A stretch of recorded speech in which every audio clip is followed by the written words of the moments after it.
Tuhan kami, Engkaulah Tuhan kami yang penuh kasih. Haleluya.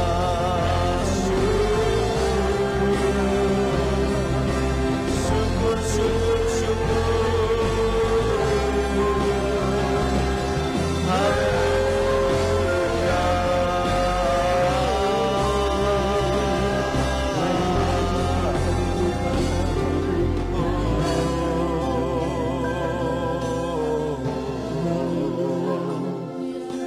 Syukur, syukur, syukur.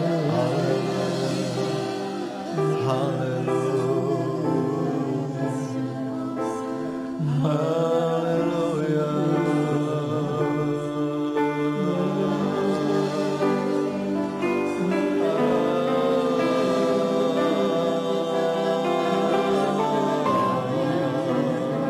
Terus sembah dia, saudara.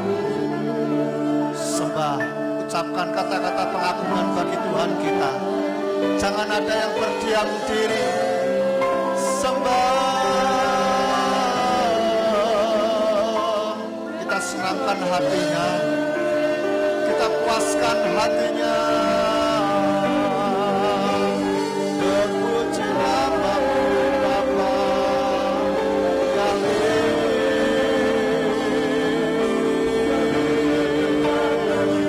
mari kita bebaskan roh kita. Biarkan Roh Kudus melawan setiap kita. Roh Kudus melawan setiap kami.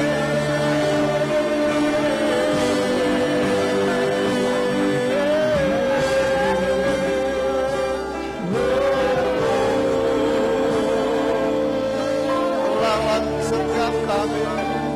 Berhembuslah di tengah kami. Ya Roh Kudus.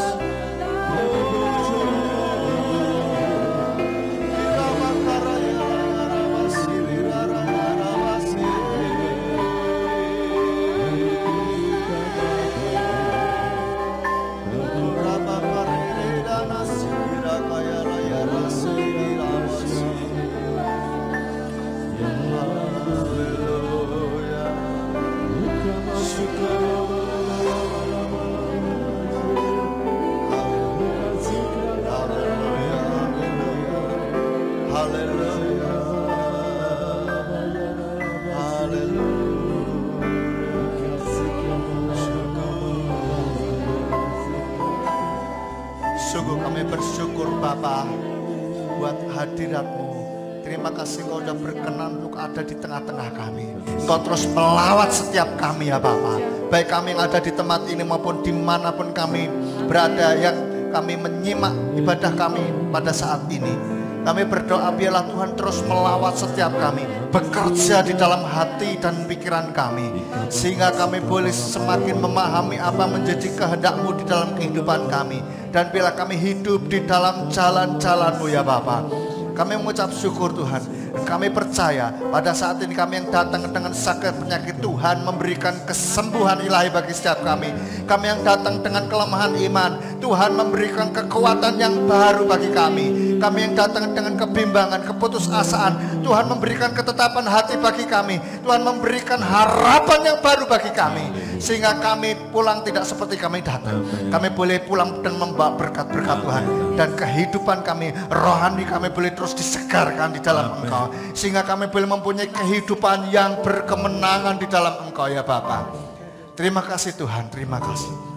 Jika ada kuasa kegelapan yang berusaha untuk memalingkan alam pikiran kami dari firman-Mu, kami bersatu hati, kami tolak, kami usir di dalam nama Tuhan Yesus Hamasiah.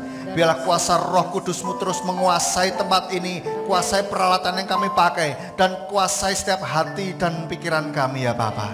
Dan bila hati dan pikiran kami tujukan untuk kebenaran firman-Mu saja Tuhan. Terima kasih Bapak Yahweh, terima kasih kami sudah berdoa dan mengucap syukur. Dan sebelum kita masuk dalam firman Tuhan, mari kita bangkit berdiri, kita serukan Shema Yisrael Yahweh Eloheinu Yahweh Echad. Shema Yisrael Yahweh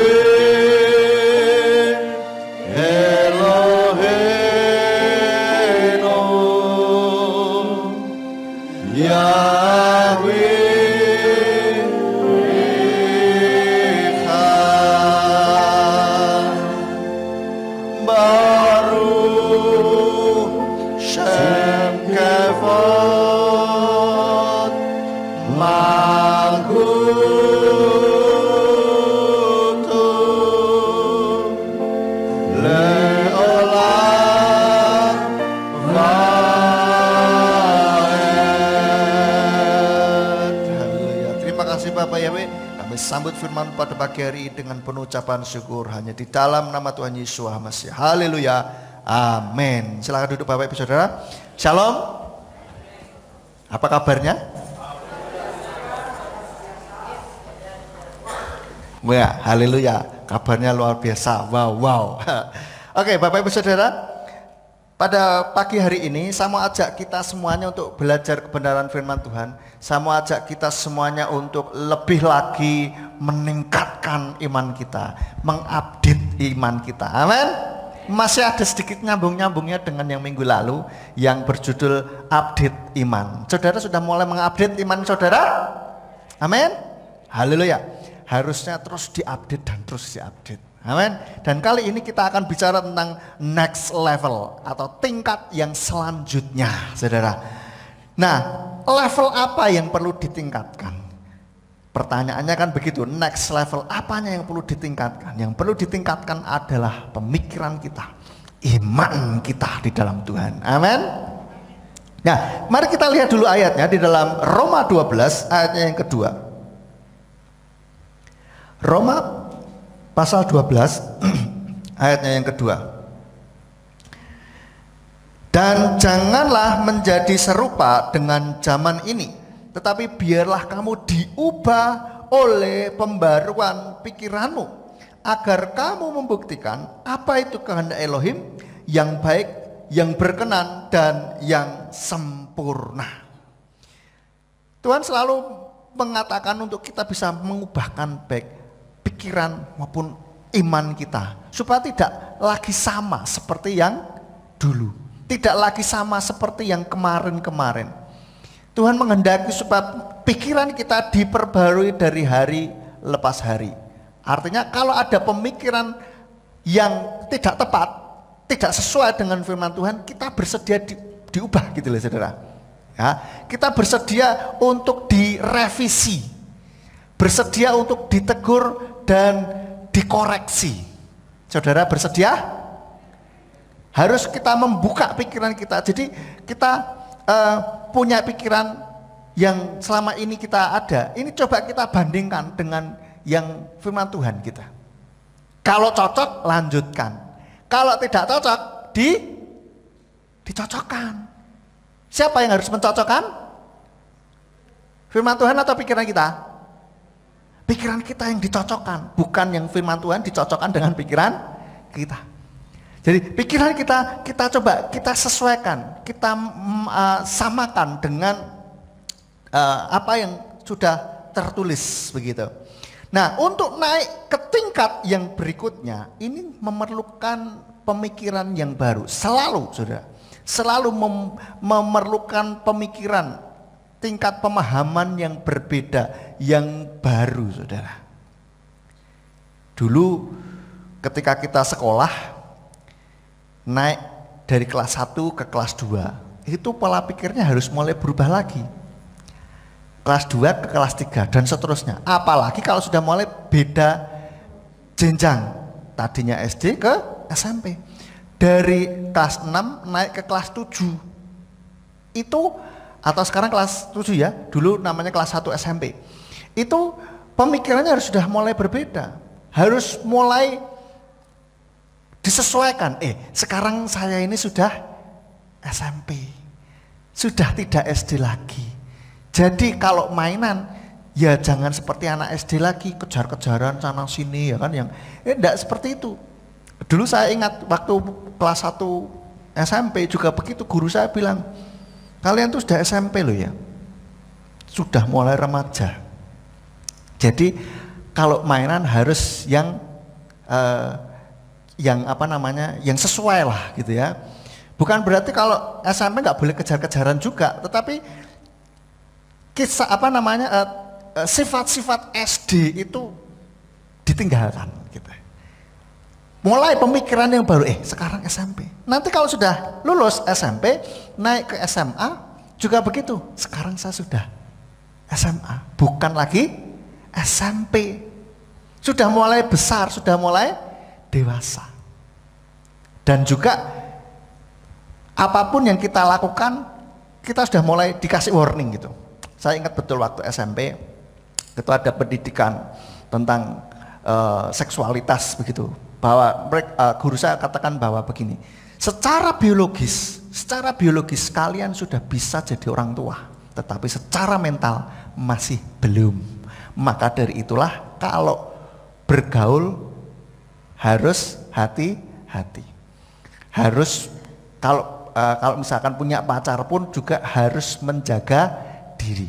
Karena pada saat SMP SMA itu hormon kan mulai bekerja semua kan, itu sangat-sangat luar biasa gejolak emosi anak muda ya, maka harus mulai bisa mengontrol diri. Kalau bergaul dengan lawan jenis juga harus yang baik begitu. Bukan berarti kalau yang masih kecil sembarangan, tidak juga, tetapi maksudnya harus lebih hati-hati begitulah, harus lebih ditata. Nah, ini pemikiran yang baru saudara bagi setiap anak atau setiap orang yang berada di jenjang berikutnya. Atau kalau mau ke jenjang berikutnya, kita juga bisa mengubah dulu pikiran kita, maka kita akan otomatis berada di next level, saudara. Demikian pula iman kita, saudara. Iman kita pun juga harus next level, saudara. Jangan mau begitu saja. Kalau dulu ke gereja harus dibesuk dulu, diingatkan dulu. Halo, jangan lupa besok ya ibadah jam 6:30 pagi atau jam 5 gitu kan.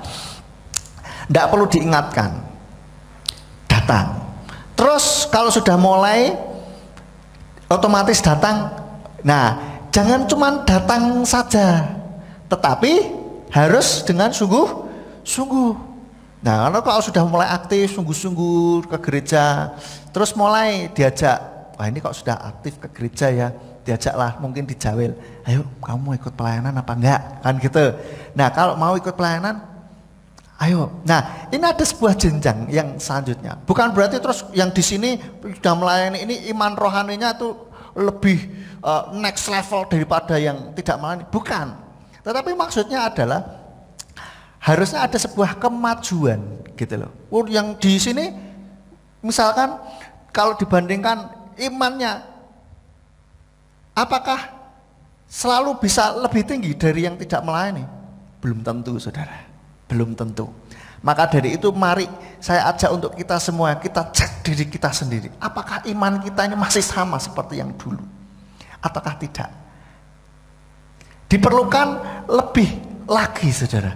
Pemikiran kita, kalau dulu kita pokoknya hidup matiku di gereja ini, ya sudah, jadi mementingkan gedung gerejanya atau merek gerejanya, bukan mencari firman Tuhan.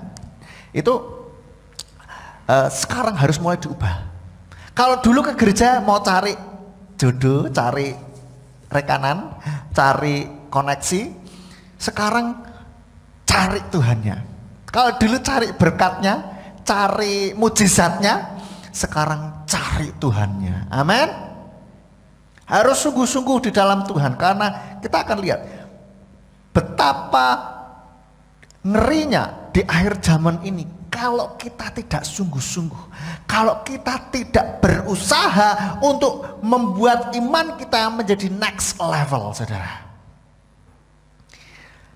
Jangan berpikir, saya kan sudah menyembah Bapak Yahweh pokoknya ya kan, dan sudah rajin ke gereja, wes cukuplah. Enggak cukup saudara. Itu pemikiran yang masih zaman dulu saudara, belum next level saudara. Kalau pemikiran next level kita tidak hanya berhenti sampai di sini saja, kita terus ingin, kita merindukan lebih lagi, pengenalan akan Elohim lebih lagi dan lebih lagi. Amin. Jangan hanya biasa rutinitas loh. Kita sudah kenal Bapak Yahweh terus suruh kenal piye maneh gitu. Suruh kenal gimana lagi? Kenali pribadinya lebih dalam lagi. Punya hubungan yang karib dengan Tuhan. Amin saudara. Halo? Oh enggak ada suaranya. Ngantuk? Kedinginan. Saudara, kita harus merindukan pengenalan akan Elohim ini lebih lagi, lebih daripada yang sebelumnya. Amin. Nggak mau amin-amin tok loh saudara. Saudara bilang, jari mau kon amin, nek wes amin kok jangan amin-amin tok. Saudara, pengennya lebih lagi, terus dan terus, saudara. Amin. Yang aktif, saudara, dalam mendengarkan firman Tuhan. Jangan manggut-manggut. Kalau ada sesuatu yang mengena, amin, katakan. Menguatkan kita, menegur kita, katakan amin, saudara. Amin. Jadi nggak ngantuk, saudara. Itu sama halnya salah satu tips untuk mengusir ngantuk, saudara. Konsentrasi, kalau ada sesuatu yang ini, amin, gitu, saudara. Nah, yang sebelahnya ngantuk, nanti akan bangun, saudara. Ya. Nah, lalu juga jangan berpikir bahwa kita yang semua yang sudah pelayanan, baik di mimbar maupun di belakang mimbar, terus berpikir, pasti aman. Saya kan sudah melayani Tuhan. Pasti Tuhan berkenan akan kehidupan saya. Nanti dulu, jangan berpikir semudah itu. Karena Tuhan menginginkan kita terus dewasa di dalam Tuhan. Lebih lagi dan lebih lagi dan lebih lagi. Supaya tidak ketinggalan zaman juga. Update iman kita, saudara. Ya, kalau sudah diupdate kan selalu biasanya minta update lagi, saudara. Betul enggak? Berapa saat update lagi, berapa saat update lagi, begitu. Kita pun demikian, harus terus next level, saudara. Justru orang-orang yang sudah berani melayani, apalagi di mimbar, harus lebih sungguh-sungguh lagi di dalam meningkatkan hubungannya dengan Tuhan. Imannya itu harus lebih dikuatkan, harus lebih didewasakan terus dari hari lepas hari, harus lebih. Kenapa kok harus lebih? Karena yang melayani Tuhan itu jadi sasaran tembak setan. Jadi lebih dilirik setan untuk disikat gitu, saudara, untuk diserang, saudara. Bukan berarti yang tidak melayani juga tidak dilirik, enggak. Semua kita orang penyembah Bapa Yahweh yang sudah mengenal nama Tuhan yang benar pasti dilirik setan untuk ditarik ke kerajaannya supaya kita menjauh dari Tuhan. Tetapi yang melayani itu lebih dituntut lebih, saudara. Kayak ibarat ini sasaran tembak dia ini lebih apa ya, lebih ketok gitu, lebih ketok motor, saudara, lebih kelihatan gitu. Maka hati-hati semua yang melayani, yang sudah berani melayani, harus betul-betul sungguh-sungguh di dalam Tuhan. Dan saya sedang dengan Bapak Gembala sedang merancangkan bagaimana supaya pelayan mimbar ini juga lebih sungguh-sungguh lagi di dalam Tuhan, supaya lebih lagi, supaya jangan jadi sasaran tembak setan. Kasihan, saudara. Bukan berarti kami mau membuat supaya susah banget jadi pelayan mimbar di sini. No, bukan begitu. Justru kami mau ajak kita, ayo bersama-sama lebih bersungguh-sungguh lagi di dalam Tuhan, supaya tidak jadi sasaran tembak setan. Kasihan soalnya kalau sudah melayani, sudah meluangkan waktu, tenaga, gitu, bahkan mungkin biaya untuk datang ke sini, kena tembak setan, begitu kan? Hidupnya jadi diserang setan terus, kasihan, capek kan? Nah, oleh karena itu kita harus lebih sungguh-sungguh siapapun kita. Nah, yang sudah melayani jangan merasa aman ya, jangan merasa aman. Enggak apa-apa, aku kan enggak pernah absen. Enggak tugas loh, saya enggak pernah minta digantikan. Tunggu dulu. Kita harus cek apakah kita betul-betul kasih kita kepada Tuhan ini sungguh-sungguh atau tidak. Apakah kita sudah melakukan kehendak Bapa atau tidak, ataukah hanya sibuk pelayanan saja seperti Marta yang repot gini ya. Ketika didatangi oleh Tuhan Yesus di rumahnya, sibuk sana sini, tetapi tidak mendengarkan ajaran Tuhan Yesus. Kurang memberikan waktu untuk duduk diam di bawah kaki Tuhan, mendengarkan suaranya, seperti Maria yang duduk di bawah kaki Tuhan, dengerin pengajaran dari Tuhan.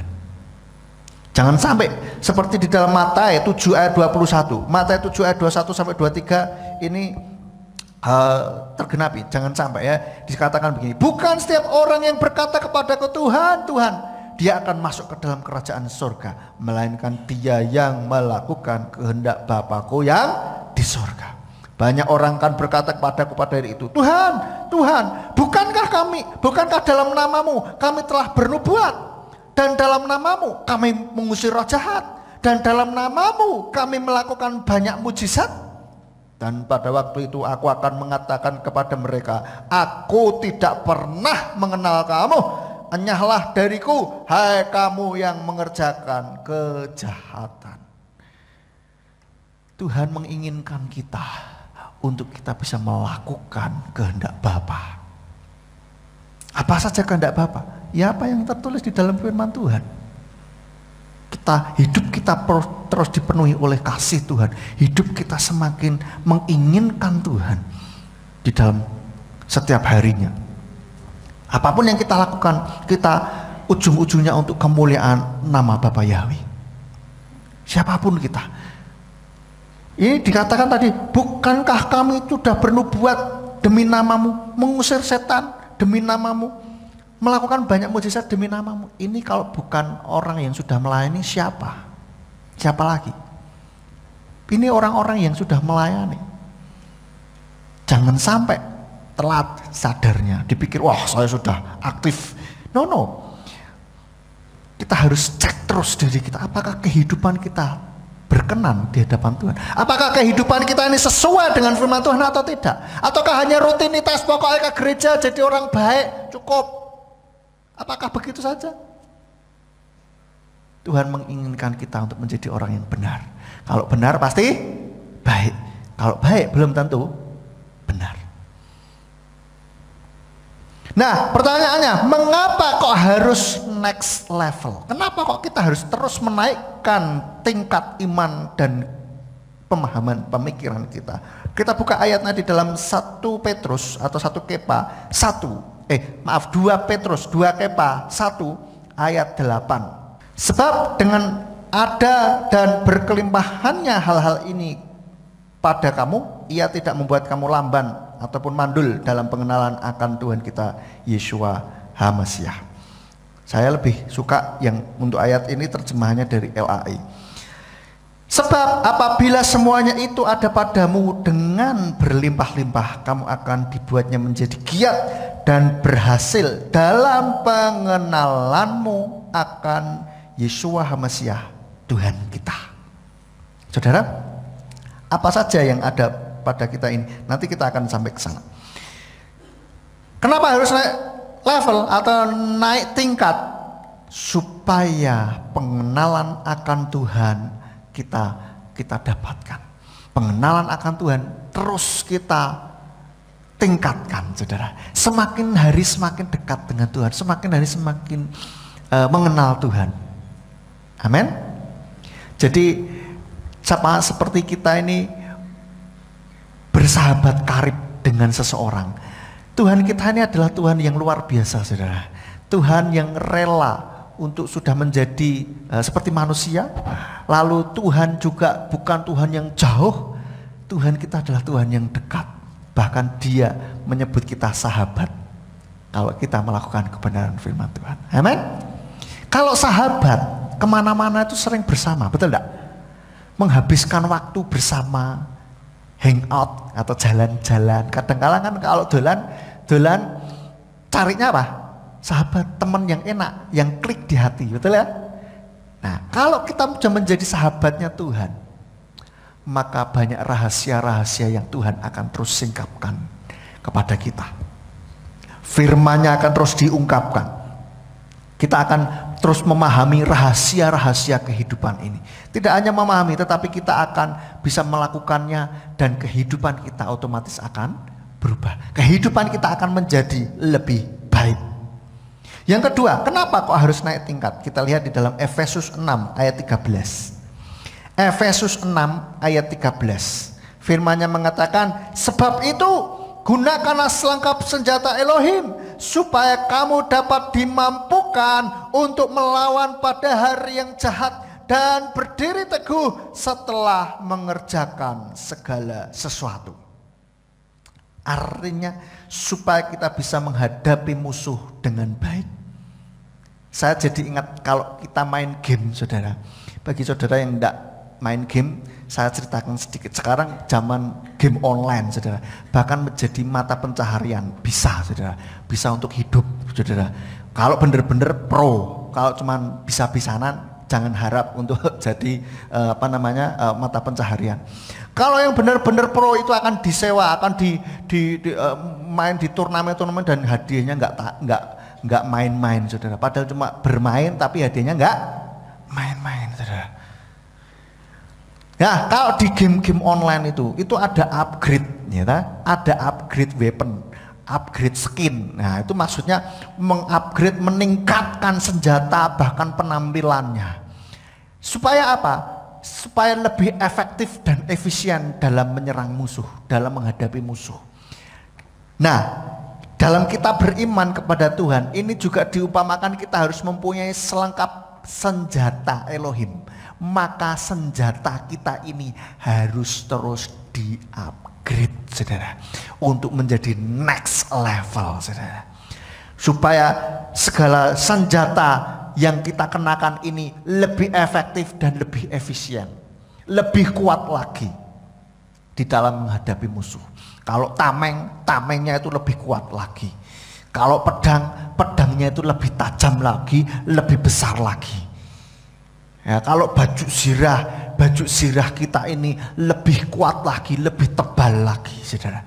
Dalam menghadapi musuh ini supaya kita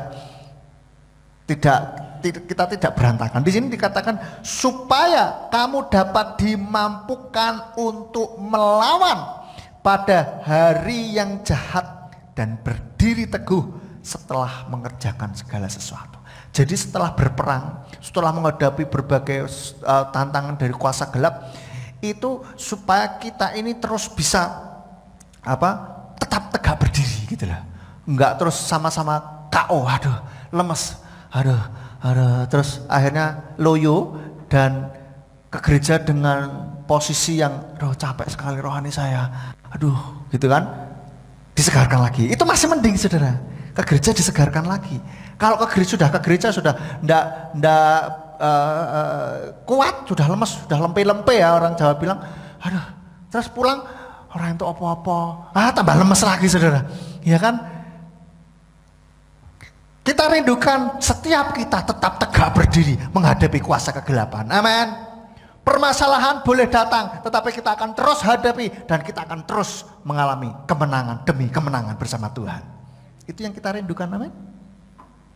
Kita ingin terus selalu menangan gitu ya, saudara. Kalau mainan ini menangan. Mari kita buat next level iman kita, saudara. Saat-saat ini setan ini sedang melipat gandakan kekuatannya untuk menarik sebanyak mungkin orang untuk bisa menjauh dari Tuhan dan bahkan melawan Tuhan. Maka kita juga harus terus melipat gandakan kekuatan kita. Seperti film, kalau sudah mau bubar, sudah mau selesai, itu pasti tambah seru, bener lah. Karena apa? Setan atau musuhnya ini berusaha mengerahkan sampai titik darah penghabisan, mengerahkan segala macam kekuatannya untuk mengalahkan lakonnya. Tetapi lakonnya juga jangan mau kalah. Dia akan mengerahkan juga kekuatannya. Maka kekuatan powerful dari musuh dan dari lakon itu akan bertemu dan itu tambah seru, saudara. Ya kan? Sudah tidak pemanasan lagi, sudah. Oh, itu tambah seru. Karena apa? Mau selesai. Kalau sudah, ya wis, selesai. Demikian pula dengan zaman ini, saudara. Zaman ini akan segera selesai. Karena apa? Setan tahu waktunya nggak lama lagi Tuhan Yesus akan datang dan akan menjemput setiap orang yang percaya kepadanya. Maka dari itu dia akan melipat gandakan kekuatannya. Kalau bisa sebanyak mungkin orang dia tarik ke dalam kerajaannya sehingga tidak lagi mengikut Tuhan dengan berbagai macam cara, melalui godaan, harta, tahta, cinta, tekanan hidup, emosi negatif, dengan berbagai macam cara setan gunakan. Maka dari itu kita harus hati-hati dan kita harus lipat gandakan kekuatan kita di dalam Tuhan, saudara.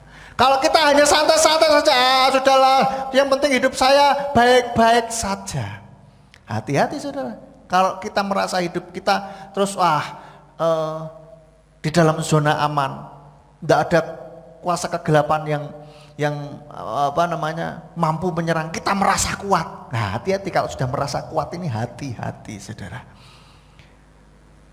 Kita terus harus cek introspeksi diri dan kita harus terus menguatkan iman kita, terus menggandol Gusti saudara, terus berpegang pada Tuhan, jangan lepaskan, justru semakin kuat, semakin kuat. Kalau ada kenikmatan di dalam hidup, justru kita terus tambah kuat, jangan terus terlena, lalai saudara. Lah ada tekanan di hidup, tambah kenceng, jadi apapun baik itu suka maupun duka kita tambah kenceng saudara. Buktinya bahwa setan melipat gandakan kekuatan, kita lihat di dalam 2 Timotius 3. 2 Timotius 3 ayat 1 sampai yang ke-9. Saya bacakan. Dan ketahuilah ini, bahwa pada hari-hari terakhir akan datang masa yang sukar.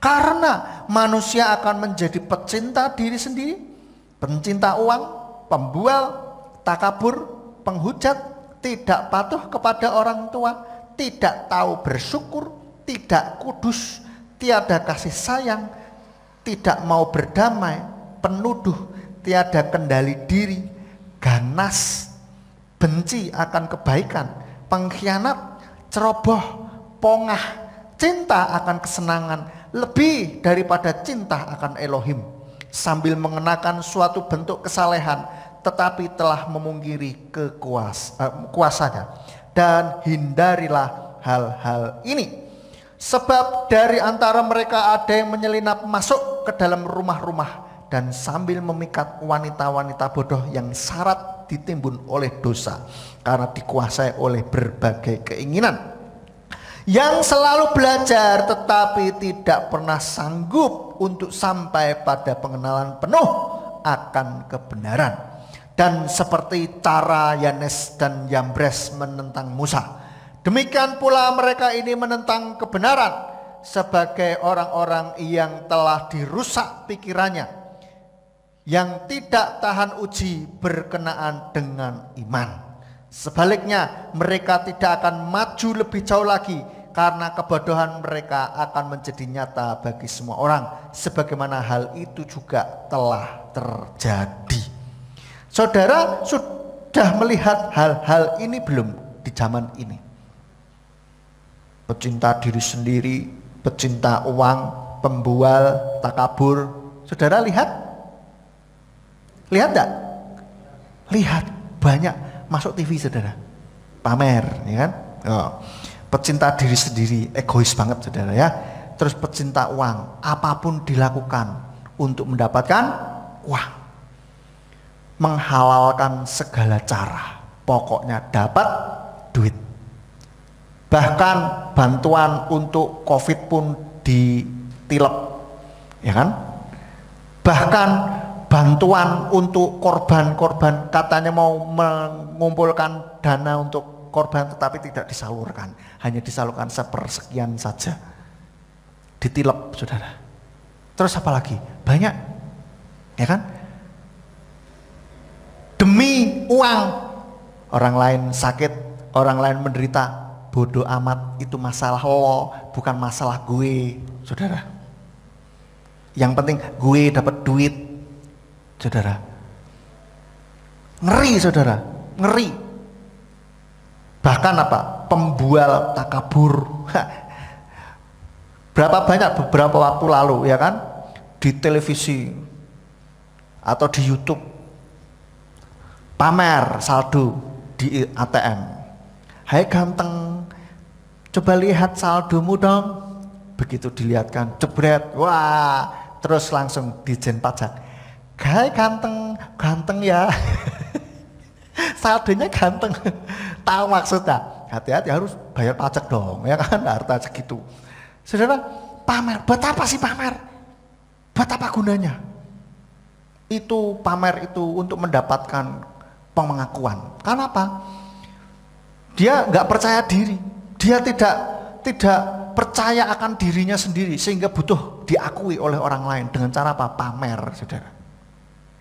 Banyak sekali kalau kita uraikan ini, yang disebutkan di sini semua macam-macam itu akan nggak selesai, saudara. Nanti kita pulang sampai sore, saudara. Ya, nah banyak tidak ada kasih sayang. Tidak tahu bersyukur. Ini juga banyak tidak tahu bersyukur. Sudah gajinya dinaikkan, masih minta kurang lagi. Protes, pakai demo segala. Berjilid-jilid mungkin malah, saudara. Dan tidak ngecek bahwa harus di manage juga dong keuangannya. Jangan minta gaji tinggi, kerjaan enak, baik-baik kerjaan gitu-gitu aja, kualitas begitu-begitu aja, minta gaji tinggi. Ya perusahaan nggak ada yang mau, nggak kuat bayar, ya sudah mending pakai mesin saja sudah. Malah irit, bayar mahal di awal tapi habis itu wes nggak bayar maneh.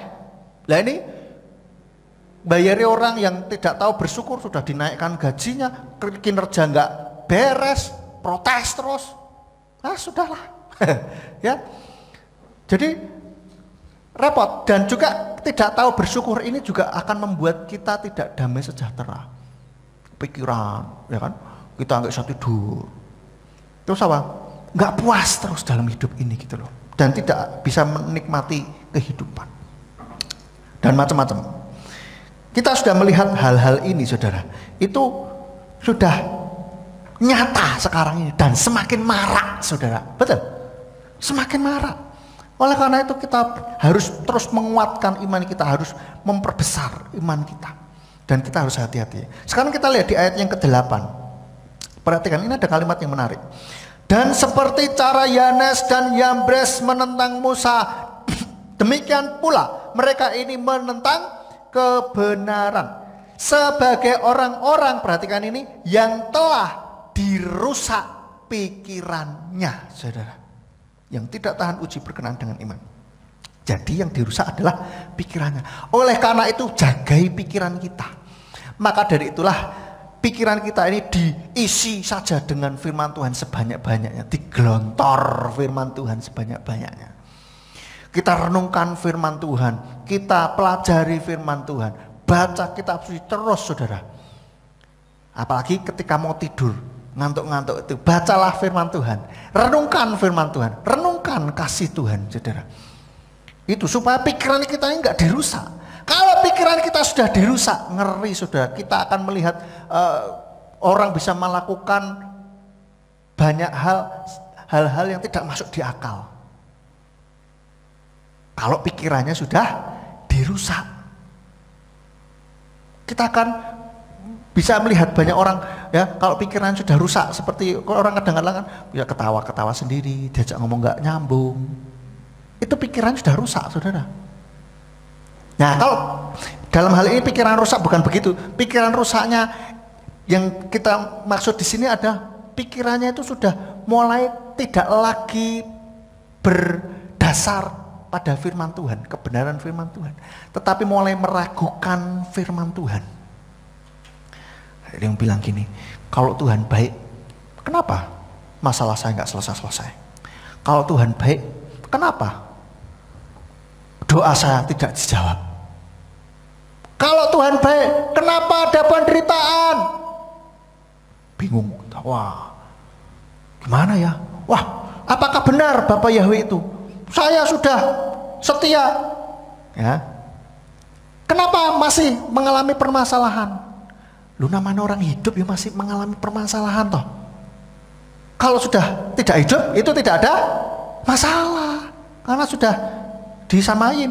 Ya kalau masuk samain, kalau enggak ya masalah terus itu memang, saudara. Ya kan? Jadi kadang-kala orang mulai dirusak pikirannya itu dengan mulai apa? Meragukan firman Tuhan. Maka dari itu ketika kita mulai ada pemikiran yang mulai meragukan firman Tuhan, kita harus hati-hati. Segera cari tahu jawabannya, atau kita segera menggumulkan hal ini. Boleh tanyakan kepada kami, kalau kami bisa jawab, tanyakan. Kalau tidak, kita akan berdoa bersama kita. Yang penting imani, yakini bahwa Tuhan tidak pernah berdusta dan tidak pernah menjerumuskan kita.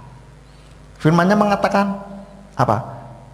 Dalam Roma 8 ayat 28 bahwa segala sesuatu itu mendatangkan kebaikan.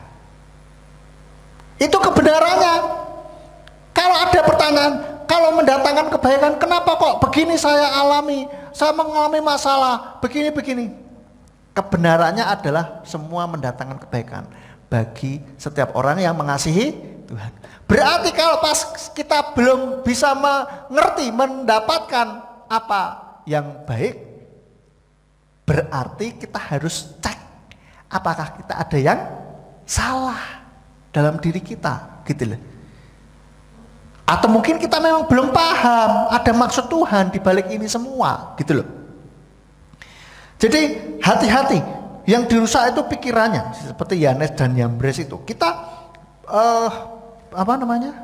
jagai pikiran kita dengan firman Tuhan. Makanya kalau baca jangan baca atau nonton, jangan nontonin gosip, nontonin apa yang merusak itu. Pikiran yang membuat pikiran rusak, apalagi pornografi, terus buku-buku cerita atau novel yang merusak pikiran kita, yang tidak sesuai dengan firman Tuhan. Apa nggak boleh baca novel? Boleh, silahkan.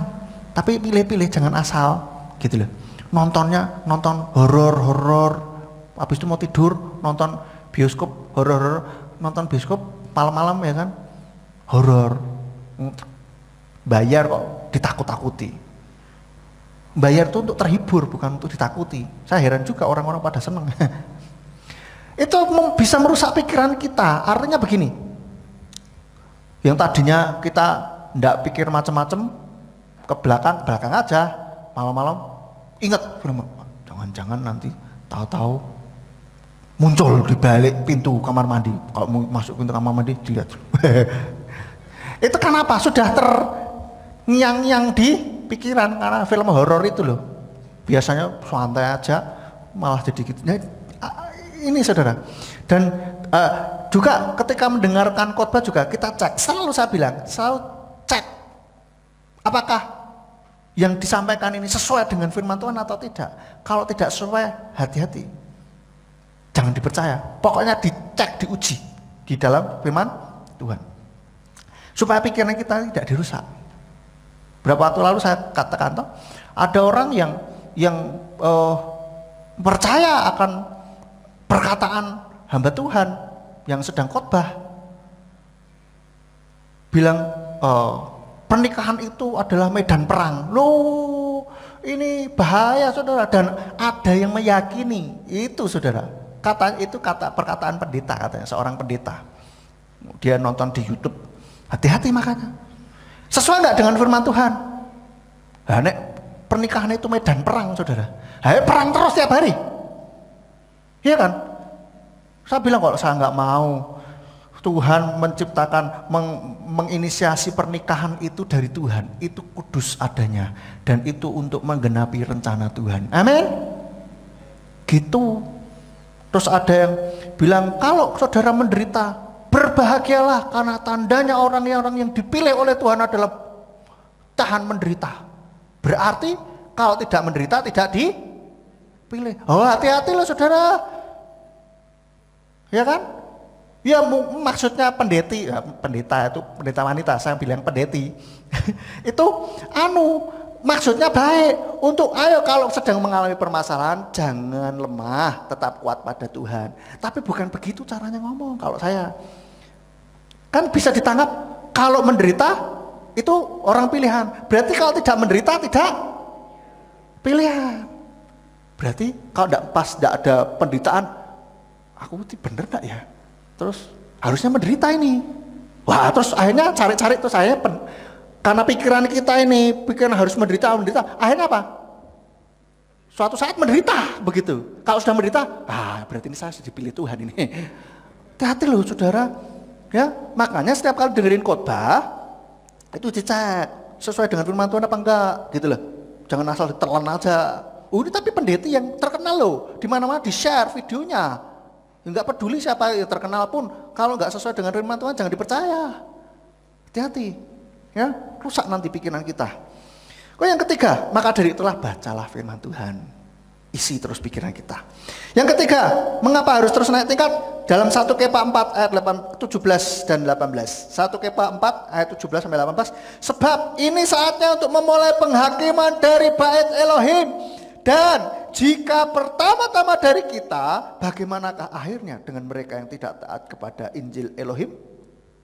Dan jika orang benar dengan susah payah diselamatkan, di manakah orang fasik dan orang berdosa akan nampak? Perhatikan ayat 18 ini. Jika orang benar saja dengan susah payah diselamatkan.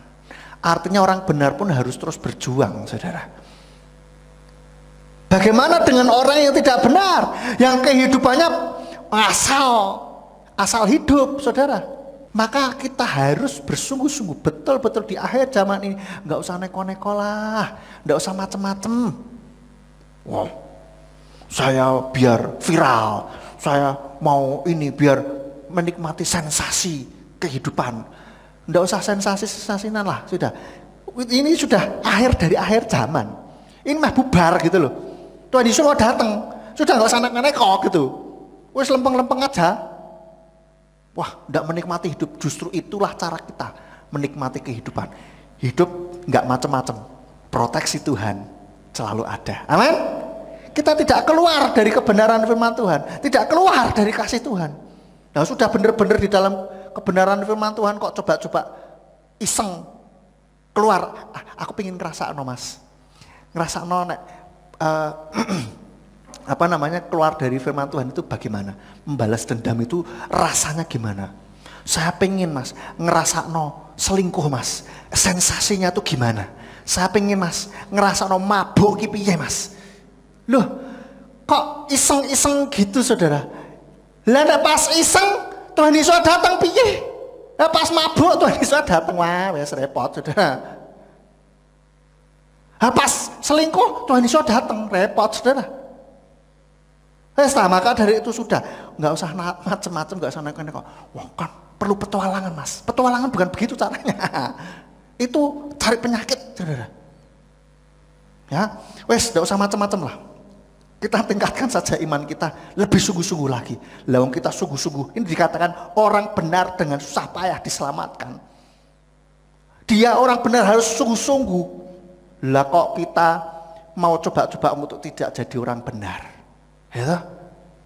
Ya, jadi harus terus jadi orang benar. Katakan kanan kiri, terus jadi orang benar ya, jangan neko-neko ya. Terus jadi orang benar, jangan neko-neko.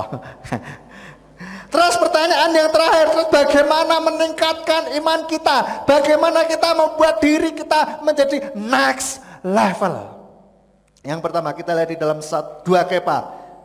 2 Kepa 1 ayat 5 sampai 8. 2 Kepa 1 ayat 5 sampai 8. Kalau di ILT terjemahannya saya bingung Saudara. Maka saya baca di dalam terjemahan LAI saja.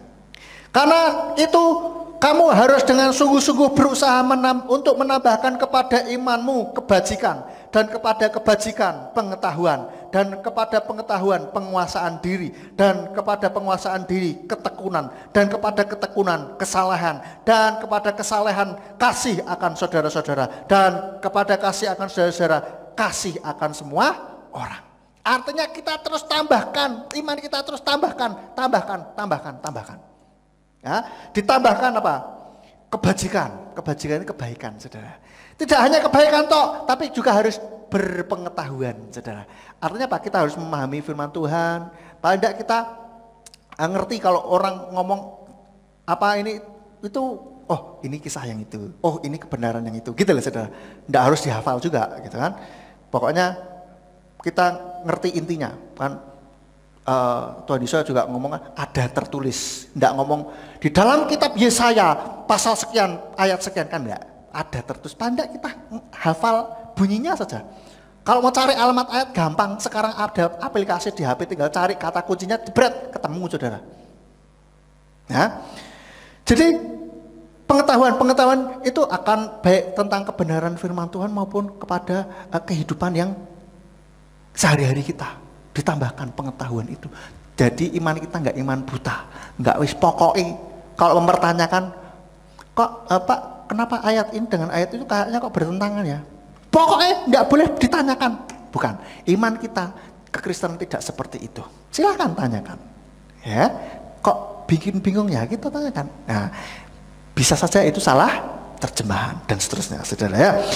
Pengetahuan, terus penguasaan diri. Kalau sudah tahu tentang pengetahuan, kita juga harus bisa menguasai diri. Terus habis itu ditambahkan lagi ketekunan, harus tekun di dalam melatih penguasaan diri kita. Terus tekun di dalam kesalehan, di dalam melakukan kehendak Tuhan. Itu terus, saudara. Terus setelah itu tidak cuma saleh saja, tetapi kasih kita dipenuhi akan kasih kepada saudara-saudara seiman.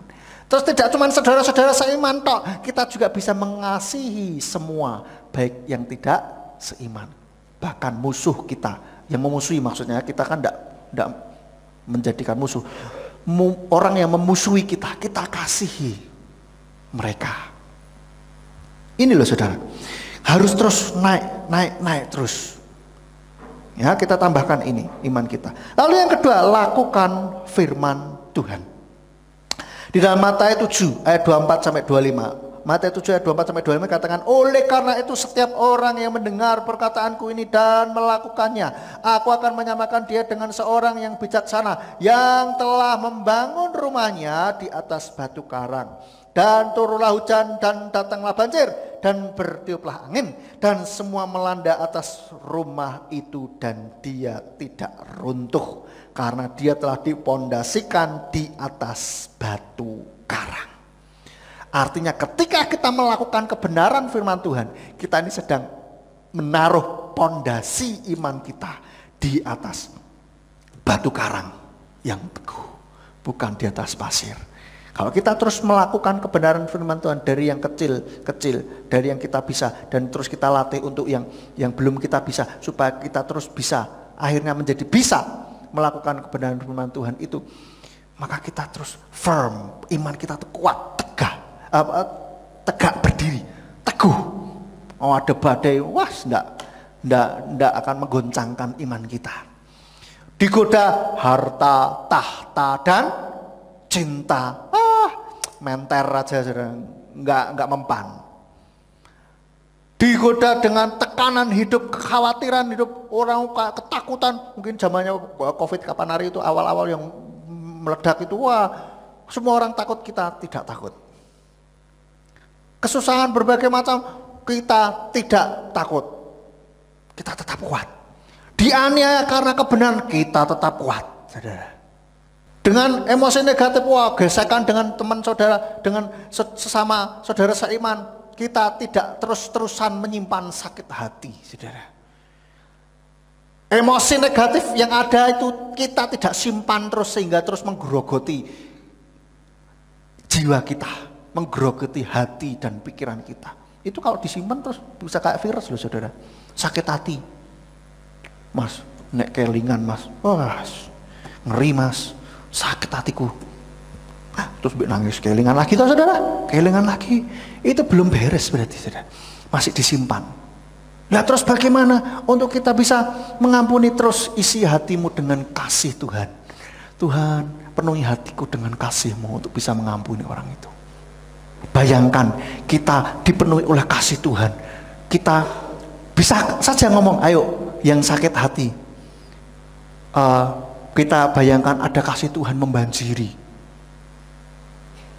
dia, gitu saudara, membanjiri diri kita yang sakit hati itu, saudara. Bayangkan bahwa diri kita, oh, kita banjiri dengan kasih Tuhan, gitu saudara. Ingat-ingat betapa Tuhan mengasihi kita. Kita yang sudah nakal, yang sudah rusak, yang sudah mendukakan hatinya selalu, seringkali mendukakan hatinya, Tuhan pun masih terus mengasihi kita. Tuhan masih sayang sama kita. Kita pun juga wajib mengasihi orang-orang yang menyakiti kita. Oke. Lalu yang ketiga, ikuti proses dari Tuhan. Ikuti proses dari Tuhan. Matius 10 ayat 38. Matius 10 ayat 38 katakan, dan siapa yang tidak memikul salibnya dan mengikut aku, ia tidaklah layak bagiku. Kalau kita dalam mengikut Tuhan, maka kita harus mulai siap memikul salib dan menyangkal diri. Ya, ada di ayat yang lain katakan, siapa tidak memikul salibnya dan menyangkal diri tidak layak. Nah, kita harus siap memikul salibnya. Apa? Salib Tuhan. Mungkin kita hidup di dalam kebenaran, dikucilkan, malah berusaha dijegal. Itu salib kita bisa saja, saudara. Tetapi kita jangan lemah, kita tetap kuat di dalam Tuhan. Amin. Berpeganglah pada kebenaran firman Tuhan. Mungkin kita dengan kenal nama Bapa Yahweh, justru kita dimusuhi oleh orang-orang sekitar kita, dianggap sesat bahkan. Tetap kuat, saudara. Mungkin kita di dalam mengiring Tuhan, orang-orang berusaha untuk menyerang kita melalui supranatural, melalui hal-hal yang gaib, yang dari kuasa kegelapan. Terus tetap kuat di dalam Tuhan. Kita minta proteksi terus di dalam Bapa Yahweh. Amin, saudara. Jangan buka celah. Kadangkala emosi negatif itu juga merupakan sebuah celah untuk setan bisa masuk ke dalam kehidupan kita. Bahkan mungkin proteksi dari Tuhan itu kayak kita buka pintu gerbang gitu, buka pintu. Wah, padahal sudah dipagari sama Tuhan. Kita sendiri yang buka. Ayo salah dewe, saudara. Ya, oleh karena itu terus kita tetap tahan. Ketika kita mengalami permasalahan dalam kehidupan, jangan lemah, tetaplah berpegang pada kebenaran firman Tuhan. Oleh karena itu ketika mengalami permasalahan, ketika mengalami tekanan dalam hidup, jangan tanya, kenapa hal ini terjadi padaku Tuhan? Ya, sering kali saya ngomong, jangan tanyakan, kenapa ini terjadi padaku Tuhan? Kenapa? Itu setengah protes, saudara. Setengah protes, ya toh? Kenapa Tuhan? Harusnya aku gak melakukan, tidak mengalami ini, kenapa kok mengalami ini? Saudara protes, jangan protes. Lah terus piye? Tanyain, Tuhan, apa yang sedang engkau ajarkan kepadaku melalui peristiwa ini? Gitu, saudara. Sehingga kita semakin mengerti kehendak Tuhan gitu loh. Kita mempunyai pemikiran yang baru, pemikiran yang diubahkan oleh Tuhan. Yang tadinya kita nggak ngerti, kita jadi ngerti. Oh, ini toh kehendak Tuhan. Oh, ini toh ada yang tidak benar di hati saya. Oh, ada yang tidak benar di pikiran saya. Pola pikirku masih salah. Hatiku, sikap hatiku masih salah. Ditunjukkan oleh Tuhan, nah kita bertobat. Maka kita next level, saudara. Amin. Begitu. Jadi ketika permasalahan datang, jangan tanya, kenapa hal ini terjadi? Tidak usah. Tanyakan saja, apa yang sedang Tuhan ajarkan kepadaku saat ini? Mungkin ada sikap-sikap hati kita yang nggak benar. Mungkin Tuhan sedang mau menunjukkan kepada setan bahwa kita ini luar biasa. Sama seperti Ayub, ya. Ayub itu mengalami berbagai permasalahan karena Tuhan itu pamer pertamanya kan. Kamu lihat enggak? Ayub hambaku, nggak ada orang yang seperti dia. Terus setan cari gara-gara. Karena Tuhan tahu Ayub ini benar-benar tulus. Tuhan mau meningkatkan imannya lebih lagi. Supaya Ayub ini bisa memandang Tuhan secara pribadi. Mengalami kasih Tuhan secara pribadi. Enggak cuma dengar dari kata orang saja. Tetapi betul-betul mengalami kehidupan. Kasih Tuhan, kuasa Tuhan yang luar biasa itu betul-betul dia alami. Bisa saja seperti itu. Maka tetaplah kuat. Dan yang terakhir, yang keempat, bagaimana kita meningkatkan iman kita? Hiduplah di dalam roh. Jangan hidup dalam kedagingan, saudara. Apa itu kedagingan? Makan daging? Enggak.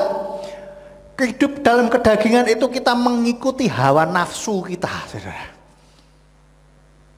Kok ngentit, nah, duit sedikit kok rasanya katanya seru gitu ya. Sensasinya tuh loh mas, wah, lo saudara itu ngikuti kedagingan saudara. Rasanya nek mau gampang marah itu rasanya, pokoknya aku harus meluapkan amarah saya harus baru lega. Wah marah-marah gak jelas, banting pintu, banting piring terbang, gelas terbang. tidak berusaha untuk mengontrol emosinya. Itu kedagingan, saudara. Hal-hal yang melanggar firman Tuhan itu kedagingan, saudara. Kadangkala kita melakukan hal-hal kedagingan itu rasanya enak. Balas dendam kan rasanya enak. Syukur, rasanya gitu. Rasanya kan lega, kita piye gitu, saudara ya. Tapi itu kedagingan, saudara. Lebih baik kita mengampuni. Ya kan? Kita kalau orang-orang dunia misalkan ada masalah, larinya kemana? Mabuk, rokokan, tambah kayak spur gitu kan. Kayak kereta api lebih kebal terus mungkin apa ngobat. Terus ke tempat-tempat pelacuran misalkan, hiburan langsung itu kedagingan, saudara.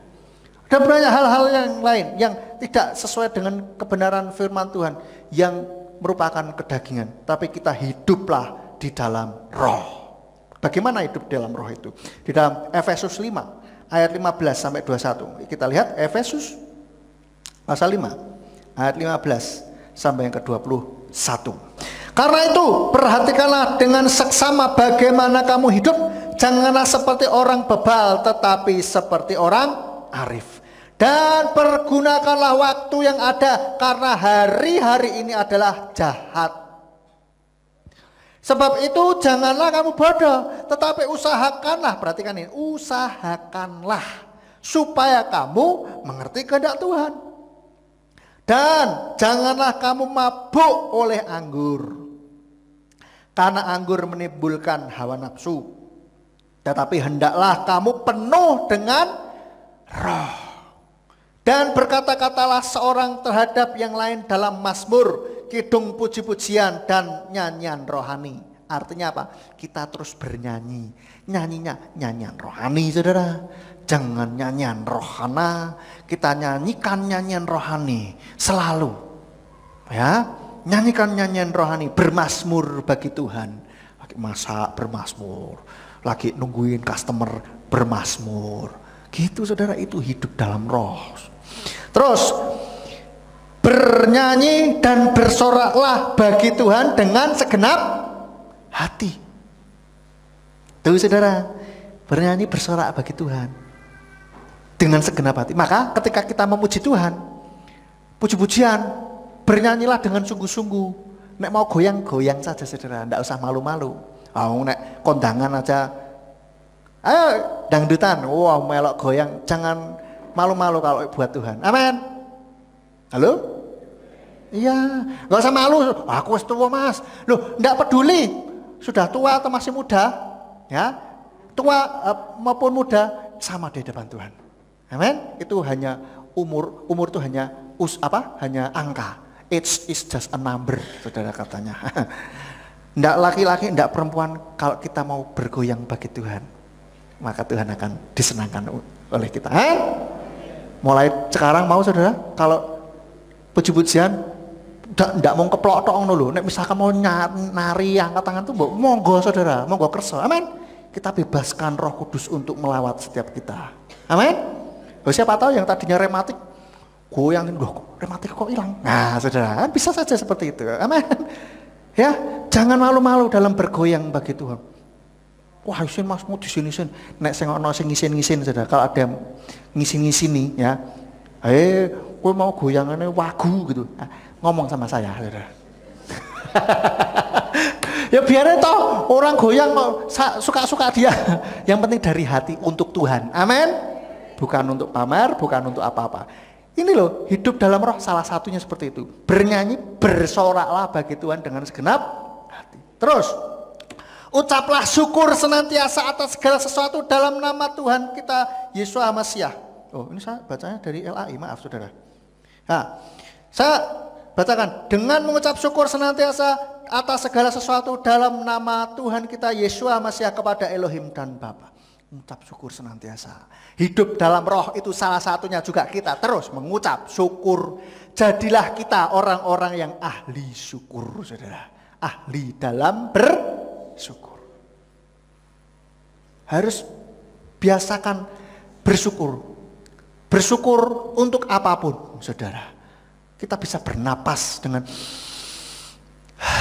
itu pun harus bersyukur. Banyak orang yang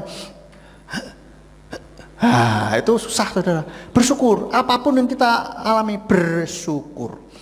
Dan yang terakhir, seraya saling menundukkan diri seorang terhadap yang lain dalam takut akan Elohim. Artinya apa? Saling menghormati, saling mengasihi satu dengan yang lain. Itu hidup di dalam roh, saudara.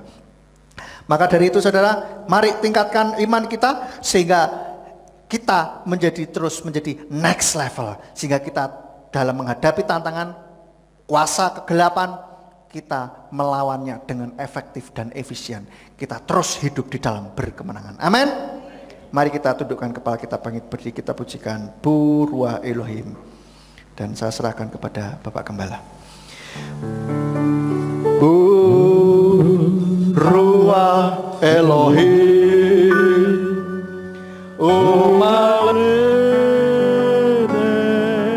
nafsi hati kota dukeladi Rabeka anuka vesim anakku maswidi kotalaku. Haleluya. Mari kita berdiri bersama-sama.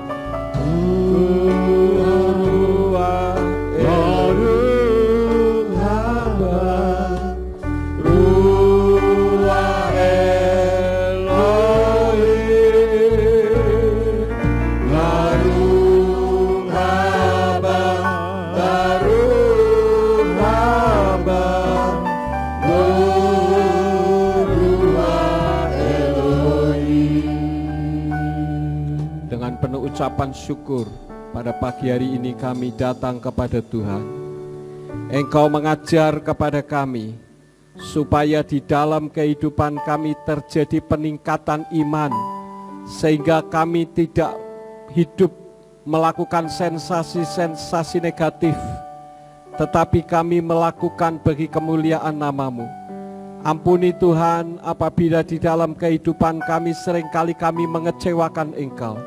Namun pada hari ini Engkau kembali berbicara kepada kami agar terjadi peningkatan iman di dalam kehidupan kami, sehingga kami tidak membuka celah bagi setan untuk menyerang di dalam kehidupan kami.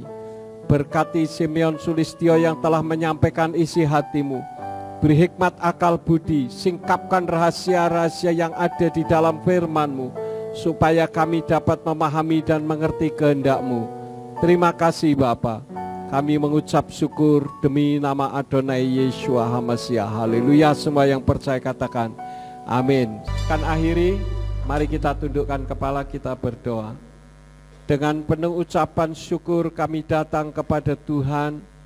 Biarlah Engkau yang akan menolong di dalam setiap kehidupan kami dalam minggu-minggu ini, sampai kami dapat berkumpul dan berjumpa kembali di dalam pelayanan kami, di dalam ibadah kami untuk kemuliaan bagi nama-Mu.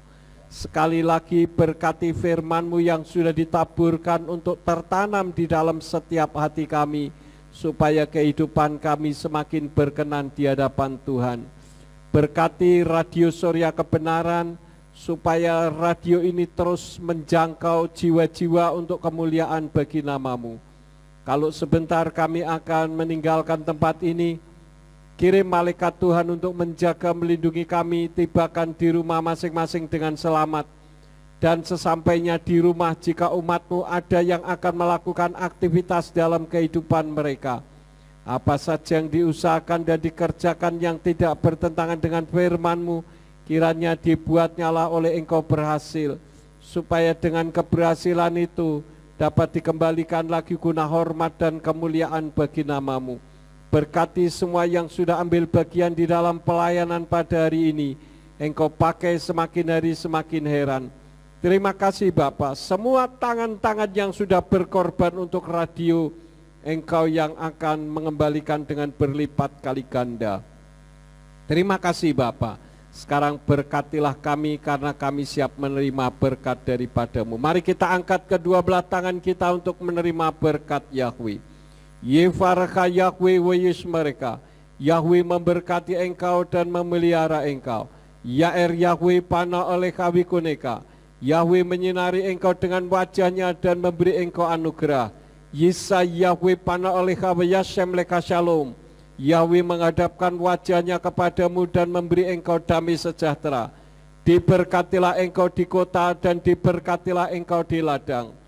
Diberkatilah buah kandunganmu, hasil bumimu dan hasil ternakmu, yakni anak lembu sapimu dan kandungan kambing dombamu. Diberkatilah bakulmu dan tempat adonanmu. Diberkatilah engkau pada waktu masuk dan diberkatilah engkau pada waktu keluar. Sekarang pulanglah dan terimalah berkat. Kasih Bapa Yahweh Sang Pencipta, kasih karunia Adonai Yeshua HaMasiah Sang Pembeli jiwa, dan Ruach HaKodes menyertai saudara sekalian sampai Maranatha. Adonai Yeshua HaMasiah datang kembali untuk yang kedua kali dan mengangkat kita semua. Haleluya.